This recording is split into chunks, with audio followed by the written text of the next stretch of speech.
복종과 사랑 사이라는 말씀의 제목으로 은혜를 나누겠습니다. 성도는 예수 그리스도의 이름으로 살아가는 사람들이라고 지난주에 말씀 나눴습니다. 예수님이 삶의 중심이 되셔서 주님을 닮아가는 사람들이 그리스도인입니다. 한번 따라할까요? 나는 그리스도인입니다. 예. 이걸 조금 더 다른 사람 잘 모를 수도 있으니까 나는 예수 믿는 사람입니다. 여러분 이 고백이 여러분 삶 가운데 있기를 바랍니다. 그리스도인으로 산다는 것, 그리고 그리스도의 이름으로 살아간다는 것은 성령 충만해야 가능한 일이라고 말씀드렸습니다. 성령 충만의 비결은 또 주님을 사랑해야 성령 충만하게 되는 겁니다. 주 사랑하면 주를 닮아가는 거고 사람들은 그들을 통해서 주님을 알게 된다라는 겁니다. 성령 충만의 비결, 주님을 사랑하고 주님의 사랑이 우리 안에 가득할 때 성령 충만하게 되는 겁니다. 주님을 사랑하는 성령 충만한 사람이 주님을 닮아가다 보면 주님의 말씀을 순종하고 복종하게 되는 겁니다. 오늘 본문은 그 복종과 사랑의 관계가 교회와 가정 그리고 우리가 속한 사회에서 어떻게 드러날지를 말씀하고 있습니다. 신앙은 가정에서부터 시작됩니다. 어려서부터 부모님 손 붙잡고 교회 가면서 이렇게 잘 형성이 됩니다. 물론 좀 늦게 신앙생활 하신 분들도 있지만 우리 한국교회의 성인 성도 중에서 한 4분의 3, 한 75% 이상이 다 교회 학교를 경험하면서 예수님을 믿게 되었다고 그럽니다. 그러니까 늦게 알게 되신 분들은 정말 하나님께 감사해야 되고 나를 교회로 인도한 그런 분들한테 감사해야 됩니다. 가정에서부터 믿음이 많이 시작됩니다. 그렇기 때문에 그 가정에서 홀로 이렇게 열심히 신앙생활 하시는 분들을 축복하고 격려합니다. 그것이 좋은 열매로 맺어지기를 소망합니다. 지난 주간에 소천하신 권사님이 신방 때마다 어떤 기도 제목을 적으셨는지 눈에 들어오더라고요. 보니까 가족들 구원, 예수 믿게 해달라고 하는 그런 기도 제목을 거의 빼지 않고 적어 놓으셨습니다. 실제로 그 자녀들 중에서는 이런 믿음의 분위기가 안 돼서 교회에서 기독교 장로로 장례하기가 좀 어려운 상황이라서 위로 예배를 드려달라 그래서 제가 가서 위로 예배를 드렸는데, 그리고 이제 나오려고 그러는데 어떤 분들이 오시더라고요. 둘째 아드님 부부인데 목사님 제가 지금 일 때문에 잘 못 나가지만 그래도 아들 소개하면서 우리 아들이 청년회장도 하고 지금 신앙생활 하고 있습니다. 그렇게 하시는데요. 제 마음이 울컥하더라고요. 권사님이 그래도 믿음의 씨앗은 하나 뿌려 놓으셨구나. 그래서 제가 이렇게 해보니까 제 후배 목사님이 담임하고 있는 교회더라고요. 그래서 시도했는데 아직 안 됐는데 다시 연결을 하려고 그래요. 그분들 이름 알려주면서 조금 더 챙기고 그리고 잘 격려하고 이끌어 달라고 부탁하려고 그럽니다. 권사님의 기도가 그 가정에 이루어지기를 소망하는 그런 마음으로 저도 기도했습니다. 여러분의 가정이 믿음의 가정으로 하나님 앞에 나아가게 되기를 간절히 바랍니다. 그런 마음의 소원을 품고 하나님 앞에 기도할 때 또 애쓸 때 하나님이 이루어 주실 줄로 믿습니다. 사도 바울은 에베소 교회를 향한 편지를 하면서 이 교회에 대한 이야기거든요. 에베소서가 교회에 관한 말씀입니다. 그런데 이 에베소 5장, 6장 마지막에 보면 아내들아, 남편들아, 자녀들아, 부모들아 그러면서 결국은 가정 구성원들에 대한 이야기들을 하고 그들에 대한 권면을 하고 있어요. 그것은 뭐냐면 교회 자체가 주님이 허락하시는 한 가족이다, 믿음의 가족이다라는 그런 의미가 있고, 또 이 교회 공동체를 이루는 가장 기본적인 단위가 바로 가정이기 때문에 이 가정에 대한 권면을 하고 있는 겁니다. 사도의 권면을 오늘 우리도 함께 들음으로 우리의 가정이 또 우리의 믿음의 가정이 변화되고 더 성숙해져서 주님이 기뻐하시는 그런 모습으로 나아가게 되기를 주님의 이름으로 축원합니다. 우선 피차 복종하라 그랬습니다. 이건 지난주에 나눈 말씀이긴 하지만 그러나 오늘 나누는 말씀을 더 잘 설명하는 배경으로서 보기에 그래서 이 말씀을 다시 인용하는 겁니다. 그리스도를 경외함으로 피차 복종하라 라고 말씀하고 있습니다. 성령 충만한 성도는 주님의 뜻이 무엇인지를 알게 될 것이고 그렇다면 당연히 주님의 뜻을 따르는 그런 삶을 살게 됩니다. 그러나 많은 성도가 성령 충만에 대해서는 이야기하지만 성령 충만을 사모하지는 않는 것 같습니다. 그러니까 이게 약간 어폐가 있는데, 성령 충만은 성령께서 자신의 삶을 지배하시도록 마음과 삶과 행동의 기준을 주님께 내어드리는 것이 성령 충만함인데, 그렇게 살기는 좀 싫은 거죠.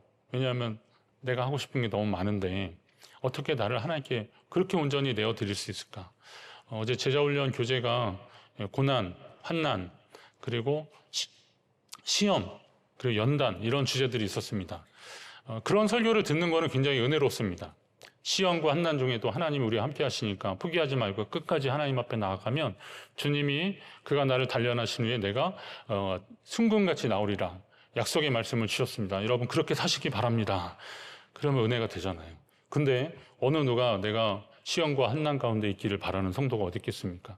그러다 보니까 시험과 환난은 들으면 은혜로운 설교지만 내 삶엔 그것이 일어나지 않기를 바라는 그런 마음들이 우리 마음에 그런 감정들이 있는데 이 성령 충만은 또 다른 의미에서 이 성령 충만한 삶에 대해서 우리가 많이 듣고 많이 배우고 아멘 하지만 정말 나는 주님께 내 삶, 내 생각, 내 의지를 다 맡겨드리고 주님이 나를 지배하도록 그렇게 살고 있느냐, 난 그렇게 살 자신 있냐 그러면 여기서 좀 그냥 예 그렇게 되기를 원합니다 라고 목소리가 줄어드는 겁니다.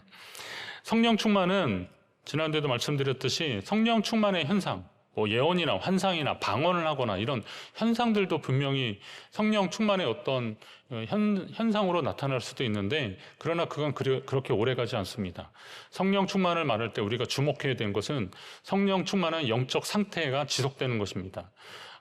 하나님의 영이 내 가운데 계속 우리 가운데 임하시고 또 우리는 주님과 동행하면서 이 성령 충만함을 계속 이루어 나가는 삶이 복된 성도의 삶일 것입니다. 성령 충만할 때 우리는 주변을 바라보는 시각이 달라집니다. 그리스도를 경외함으로 피차 복종하라 그랬는데 그것도 바로 그 바뀐 시각에서 보면 이게 당연하기 때문에 그렇습니다. 무조건 피차 복종하라는 말씀이 아니라 그리스도를 경외할 때 주 안에서 같은 피조물인 서로에 대한 복종의 믿음이 생기는 것이다 이거죠. 피차, 서로라고 한 이유는 우리가 같은 주를 섬기는 사람들이기 때문에 그렇습니다. 오늘 우리는 다 하나님을 섬기는 사람들입니다. 하나님은 한 분이십니다. 성령도 한 분이십니다. 우리가 믿음의 주로 고백하는 예수 그리스도도 한 분이십니다. 그럼 그 한 분을 믿는 그 믿음의 고백 안에서 우리가 서로를 바라볼 때 하나님이 우리에게 주신 명령을 함께 지키는 겁니다. 그러니까 주를 경외함으로 피차 복종하라는 것을 잘 보셔야 됩니다. 다윗의 부하 중에 요압이라고 하는 장수가 있었습니다. 요압은 삼형제였거든요.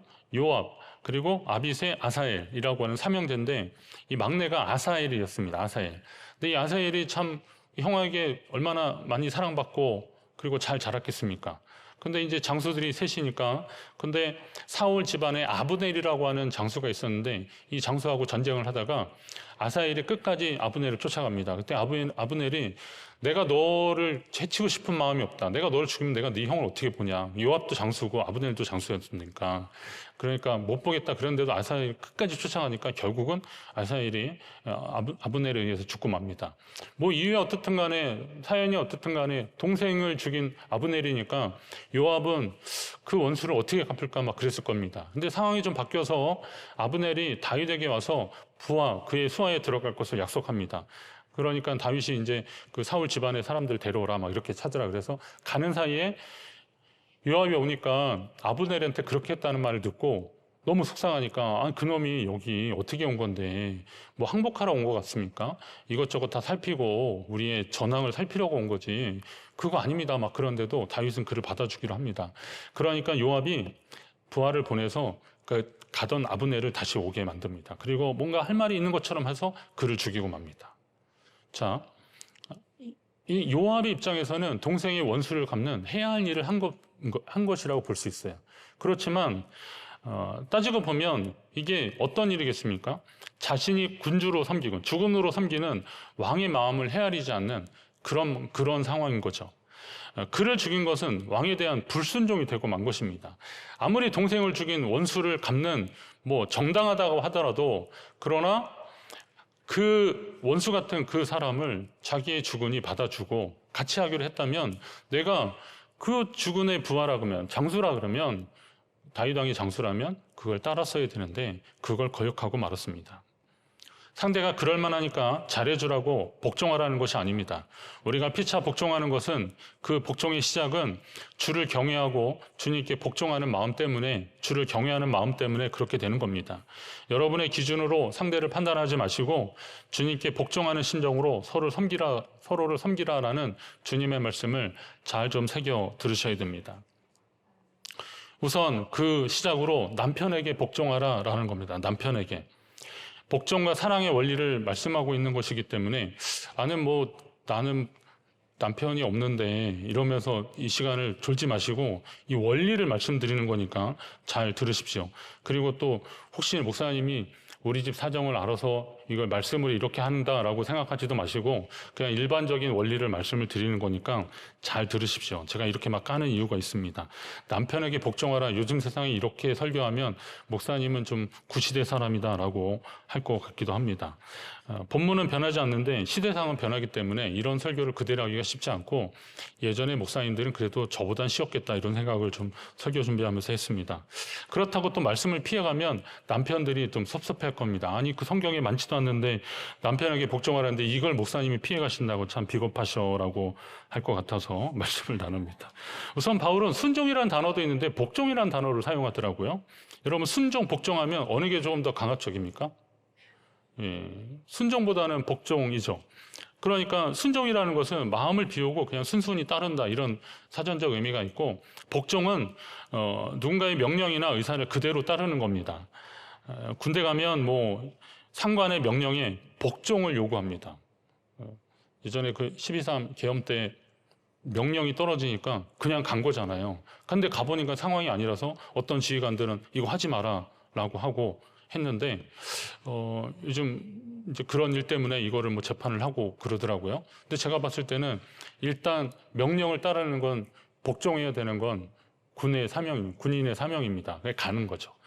이게 이제 복종이라는 말이 군에서 많이 사용되는 말이 그 말이죠.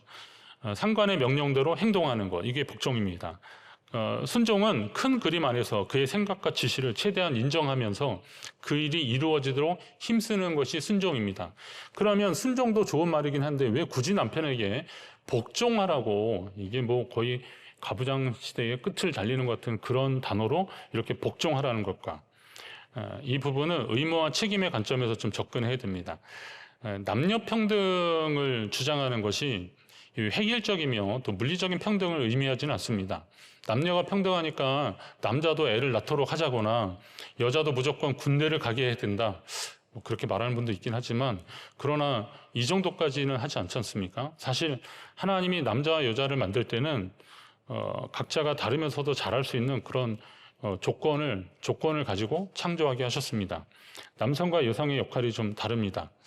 우리가 세상적으로 말한 어떤 정형화된 남자의 역할, 여자의 역할, 이걸 너무 강조하면 이것도 문제가 되는데, 그러나 아무래도 남성과 여성은 분명히 차이는 있습니다. 근데 차이가 차별로 이어지면 안 되는 거기 때문에 남녀 평등을 이야기하는 거니까 그거는 좀 감안하고 들으셔야 됩니다. 아무래도 힘을 쓰고 외부의 적으로부터 가족이나 이웃의 생명과 안전을 보장하는 어떤 그런 일들은 가정과 공동체를 보호하고 이끌어가는 역할은 여성보다는 남성에게 더 많이 쏠려 있습니다. 따라서 공동체는 리더십이 발휘되도록, 그런 리더십이 발휘되도록 그에게 권한을 부여하는 겁니다. 한편 리더십이 요구되는 항목 중에서 책임이라는 것도 있습니다. 권한이 있으면 책임도 있는 거잖아요. 이 둘은 양면성이 있습니다. 그런데 그 리더에게 책임만을 묻는다면, 잘못한 것에 대한 책임만 묻는다면 아무도 그 역할을 선뜻 맡으려 하지 않을 겁니다. 따라서 공동체의 구성원들이 지도자에게 책임을 묻기 전에 우선 그의 말을 잘 따라주는 것이 또 필요합니다. 리더가 반드시 남성이어야 한다는 말이 아닙니다. 리더가 누가 되든 책임 이전에 권한도 필요하다는 겁니다. 자, 복종이라는 이런 말은 그에게 권한을 주는 것과 같은 말입니다. 보편적으로 가정에서는 남편 또는 아버지의 역할에 대한 기대가 있습니다. 바울은 이러한 책임을 지고 있는 남편에게 복종하라고 아내들에게 권면하고 있는 겁니다. 이 책임이 많은 사람에게 복종해 줌으로 그가 그 책임을 더 잘 감당할 수 있도록 해주라는 겁니다. 이 말씀 들으면 우리 남편은 좀 목사님이 말씀하시는 그런 표준적인 유능한 남편이 아니라서 나는 복종할 수 없습니다. 이렇게 혹시 말하시는 분들이 있을지 모르겠습니다. 그러나 무능하다고 생각하는 남편이 여러분 가정의 대표가 되도록 좀 해주셔야 됩니다. 그러면 분명히 변화가 일어납니다. 아담과 하와가 똑같이 잘못을 했는데 시작으로 보면 하와가 먼저 선악과를 먹었는데도 하나님이 책망을 하실 때 주로 누구를 불러서 얘기하십니까? 아담아, 내가 어디 있느냐라고 그렇게 하십니다. 그건 왜 그렇습니까? 그런 책임을 진 사람이기 때문에 그에게 더 큰 책임을 묻는 겁니다. 그러니까 이 리더라는 자리는 외롭고 고독한 자리입니다. 아버지들은 외롭고 고독한 자리입니다. 언제 한번 무슨 개는 훌륭하다 이런 거 있잖아요. 거기 보니까 그 애완동물들이 집안 서열을 안답니다. 1번 딸, 2번 엄마, 3번이 아버지인데 아버지는 거의 동급이나 이런 되는 거예요. 그래서 이 소파에 앉으면 달려오는 거 보면 안 됩니다. 이렇게 무릎에 앉거나 이러는데 아버지가 앉으면 절로 가라고 그런다는 겁니다. 이 아버지들이에요. 근데 아버지들이 또 어떤 분들입니까? 그래도 가정의 어떤 경제적인 거나 이런 부분들을 책임지려고 하는 그런 사명감들이 분명히 있잖아요. 남편이 어떤 일을 하든 그런 부담에서 자유롭지는 않을 겁니다. 어떤 걸 준비하든 말입니다. 잘 하려고 노력을 할 겁니다. 자, 그렇다면 아내된 입장에서는 그런 큰 부담을 가지고 있는 사람에게 그 사람을 아끼고 존중하고 사랑으로 축복하고 복종하는 태도가 필요하다는 겁니다. 아내는 남편에게 복종하기를 죽게 하듯 하라라는 말씀을 잘 새겨 들으셔야 됩니다. 이거 기회 삼아서 집에 가서 그냥 무조건 목사님이 말이야 그렇게 하랬다라고 제 설교 다시 들려주려고 하지 마십시오. 남편들이 긴장해셔야 되는 것은 아내를 사랑하라는 말에 더 큰 책임이 있기 때문에 그렇습니다. 이제 남편들이 잘 들으셔야 되는데, 남편들은 주님이 교회를 위해서 자신의 생명을 내어주는 책임감으로, 그와 같은 책임감으로 아내를 사랑하라는 겁니다. 그것은 본문에서 교회를 향한 그리스도의 사랑을 예로 든 것은 교회의 결점과 불완전성에도 불구하고 그리스도의 사랑은 신실하고 애정으로 가득하기 때문에 그렇습니다. 그리스도께서 교회를 위해서, 그것은 성도를 위해서 자기 자신을 내어준 것 같이 그렇게 사랑하라 그랬는데, 여러분 교회가 완전한 대상입니까? 교회 공동체 자체가 우리가 알기에 교회가 완전한가요? 거기에는 항상 잡음이 있고 또 이런저런 문제가 있고 시험이 있고 그렇습니다. 지난 주간에도 저는 이런저런 이야기를 많이 들었는데, 자, 이거를 다 오픈하고 그러면 아마 교회 공동체는 유지하기가 참 힘들 것 같은데, 그럼에도 불구하고 우리가 예수 그리스도를 주로 고백하고 한 자리에 모여서 예배하는 게 기적이다, 이런 생각이 전 들기도 하거든요.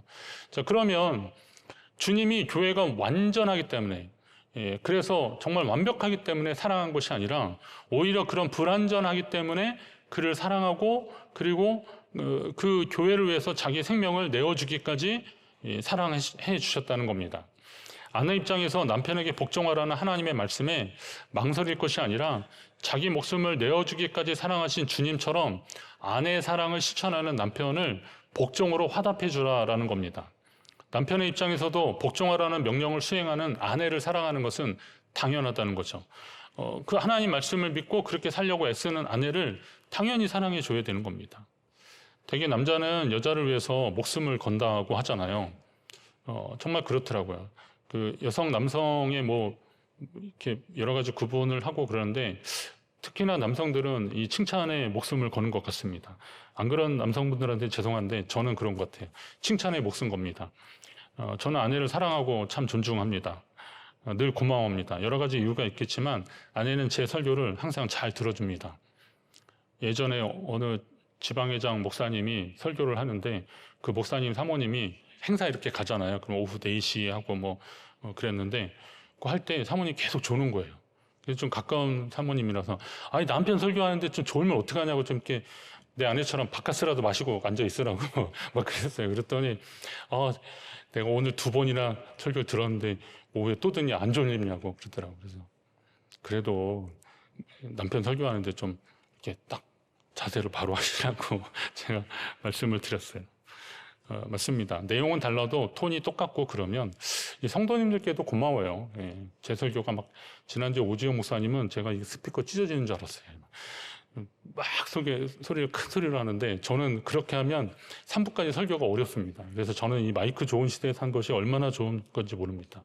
자, 이렇게 설교를 하는데, 그런데 중요한 거는 잘 들어주는 성도님들도 고맙고 또 제 설교를 잘 들어주는 제 아내는 참 더 고맙습니다. 예전에 어느 목사님 설교 중에 사모님이 갑자기 일어나서 너나 잘해라 그리고 나가버렸대요. 예. 정말 우리 교육자 하는데 어느 목사님이 자기 옆 동네에 일어난 일을 얘기하면서 너나 잘해라 그러고 나갔다는 겁니다. 결국 그 목사님은 더 이상 그 교회에서 사역을 못했답니다. 그 교회뿐만이 아니라 사모님과의 관계를 잘 풀지 못하면 어디서든 목회하기 힘들 겁니다. 간혹 성도하고 관계가 안 좋고 불편해도 목사는 사역을 할 수 있습니다. 실제로 어느 교회는 목사님이 찬송을 못 부른다고 성도들이 싫어한다는 거예요. 참 싫어할 이유도 참 만 가지구나. 저는 그런 생각을 했는데 그게 다는 아니겠지만 아무튼 목사님이 그걸로 되게 고전을 하시더니 결국은 다른 교회로 가버리셨어요. 예. 근데 신기한 거는 그 교회에서는 또 목회를 잘해가지고 교회가 막 부흥한다는 거예요. 이게 어떻게 된 걸까? 그런 마음이 좀 들었습니다. 아무튼 찬송 못해도 설교 잘 못해도 인간관계 잘 풀지 못해도 사역은 할 수 있습니다. 그런데 사모님하고 관계가 안 좋으면 목사는 사역하기가 참 어렵습니다. 그래서 저는 아내가 고마운 거죠. 예. 그리고 아내만 잘했겠습니까? 저도 잘한 거잖아요. 열심히 하는 거잖아요. 잘 하려고 노력을 하는 거죠. 여러분, 목사님하고 사모님하고 관계 좋은 게 샘나고 부러울 수는 있어도 그게 얄미운 건 아니잖아요. 잘해 주셔야 되는 거 아니에요? 그런 것을 축복해 주셔야 되는 거 아니에요? 목사님들이 만약에 가정에 계속 불화가 있고 어렵고 힘들어지면 5월 달에 설교하기 정말 힘들 겁니다. 저는 5월 달에 설교할 때 그냥 웬만했어요. 예. 자녀 교육이 어렵고 힘든데 자녀 교육에 대해서 어떻게 특강을 하고 설교를 하냔 말이죠. 그러니까 여러분의 목사가 그런 설교에 정말 이렇게 순전하게 잘 하기 위해서는 목회자들 위해서 기도해 주셔야 됩니다. 그리고 교회의 일을 맡은 분들은 그런 면에 있어서 책임감을 가지고 하나님 앞에 이 일에 힘쓰셔야 됩니다. 우리 가정이 믿음의 가정이 되도록 힘쓰셔야 되는 겁니다. 따라서 복종과 사랑은 서로를 보완하는 관계입니다. 일반적인 복종은 없습니다. 사랑 없는 복종은 냉정이고 오래가지 못합니다. 그거는 저쪽 이단 사이비 쪽에서는 그런 일이 가능할지 모르겠지만 일반적인 관계에서는 이 사랑이 있을 때 복종하게 되는 이 원리가 되는 겁니다. 또 섬김 없는 사랑은 허울뿐인 구호에 그치고 말 것입니다. 그리스도인은 사랑을 받은 만큼이나 섬김의 책임도 있다는 사실을 아십시오. 오늘 그 섬김의 대상이 남편과 아내라는 가정에서 시작돼서 이웃과 형제, 모든 인류를 향해서 나아가는 것을 주님은 우리에게 원하고 계시는 겁니다. 여러분이 부족함에도 하나님이 여러분을 사랑하시고 여러분을 구원해 주셨다면 그 은혜를 여러분 주변에 있는 사람들에게 퍼쳐 가셔야 됩니다. 그리고 주님을 경외하는 마음으로 우리가 같은 주를 섬기기 때문에 그에게 더 격려해주고 인격적으로 나아가셔야 되는 겁니다. 그럴 때 여기에 이 복종과 사랑 사이에서 하나님의 은혜가 계속 임하게 될 것입니다. 여러분이 속한 공동체, 여러분이 속한 기관에 일을 맡은 분들에게 하나님 뜻 안에서 섬겨주려고 해보십시오. 그러면 그도 거기서 최선을 다하실 것입니다. 만약에 그가 책임은 안 지고 권리만 누리려고 한다면 하나님은 그를 혼내실 겁니다. 그러나 그에게 하나님의 말씀대로 순종한 여러분들을 혼내지는 않으실 거라고 보는 거죠. 맞습니다. 그렇기 때문에 사역자들은 더 큰 책임을 가지고 있는 거고 교회 일을 맡은 사람도 그런 마음을 갖는 겁니다. 오늘 여기 김성민 지자님이 지휘도 전공하시고 막 그러시는데 갑자기 어느 날 이렇게 합시다 그러는데 대원들이 다른 말 안 하고 따라가는 거죠. 자, 그러면 그거에 대한 결과는 누가 책임지는 거예요? 부르면서 이상하다 여튼 그런데도 근데 그거에 대한 결과는 결국은 지휘자가 다 지게 되는 겁니다. 지휘자는 그런 실험적인 걸 할 때도 거기에 따른 책임을 항상 염두하고 그 일을 하는 겁니다. 하나님이 어떤 공동체에 어떤 일을 하시고 임하시고 일하실 때 하나님이 그 일을 하실 때는 그것으로 인한 결과를 하나님 내가 함께 하리라 라고 하는 약속의 말씀으로 주시는 겁니다. 오늘 교회 공동체에 주시는 일들도 바로 그렇습니다. 여러분의 마음에 성령으로 역사하셔서 여러분으로 하여금 그 일을 감동해서 일하게 하신다면 그 결과도 하나님이 하실 것이다 라는 겁니다. 교회 공동체에 이런 역사가 계속 잘 일어나고 여러분의 생애 가운데 이런 역사가 계속 일어나기를 하나님께 구하십시오. 여러분이 성령 충만해서 그 섬김을 실천할 때 하나님이 원하시는 믿음의 역사들이 여러분 삶 가운데 우리 교회 가운데 더 많이 일어나기를 주님의 이름으로 축원합니다.